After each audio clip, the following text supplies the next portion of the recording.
Hello friends, welcome to learn at ease. Friends, आज के इस वीडियो डिस्कशन में हम बात करेंगे the policy of ring fence के बारे में।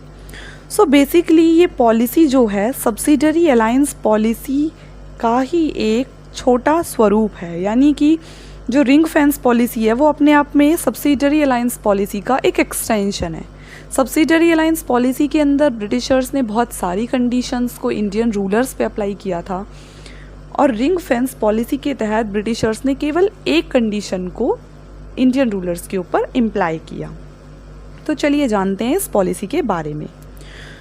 So the policy of ring fence को इंट्रोड्यूस करने वाले गवर्नर जनरल भी वॉरेन हेस्टिंग ही थे, जिन्होंने इस पॉलिसी को इंडिया में इसलिए इंट्रोड्यूस किया था ताकि वो जो अदर पावरफुल पावर्स हैं इंडिया के अंदर लाइक मराठा, मैसूर और हैदराबाद, उनको एनकाउंटर कर सके और साथ ही अपने जितने भी एनिमीज़ हैं, चाहे वो फॉरेन एनिमी है, एग्जाम्पल के लिए अफ़गानिस्तान, या फिर वो इंडियन रूलर्स हैं, तो उनको काउंटर करने के लिए वॉरेन हेस्टिंग ने इस पॉलिसी को इम्प्लाई किया था। इस पॉलिसी के थ्रू वॉरेन हेस्टिंग ने बफर जोन्स को क्रिएट किया।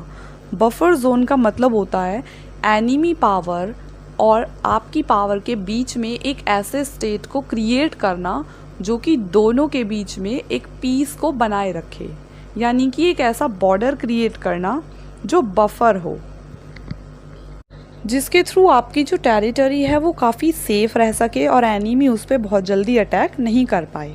सो वॉरेन हेस्टिंग ने सबसे पहले अवध को एक बफर स्टेट की तरह क्रिएट किया ताकि वो अदर पावर्स जैसे कि मराठा से अपने आप को सेफ कर सकें।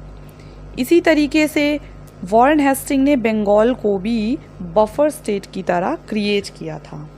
सो इस पॉलिसी के तहत अगर आसान शब्दों में कहा जाए तो रिंग फेंस पॉलिसी के अंदर जो भी ऐसे स्टेट्स थे जो फ्रेंडली रिलेशन रखते थे इंग्लिश के साथ, उन सभी को अपनी आर्मी में एक सब्सिडरी फोर्स यानी कि अंग्रेज़ों की एक आर्मी की टुकड़ी को रखना होता था, जिसको अंग्रेज़ ही ऑर्गेनाइज करेंगे, वही उसे कमांड देंगे और पूरा लेकिन जो उसका एक्सपेंस है वो इंडियन रूलर को उठाना होगा। सो इसीलिए इस पॉलिसी को सब्सिडरी अलायंस पॉलिसी का ही एक एक्सटेंडेड वर्जन कहा गया। So this is all about the policy of ring fence. Thank you. If you have find this video useful, then please do subscribe this channel for more related educational and interesting videos.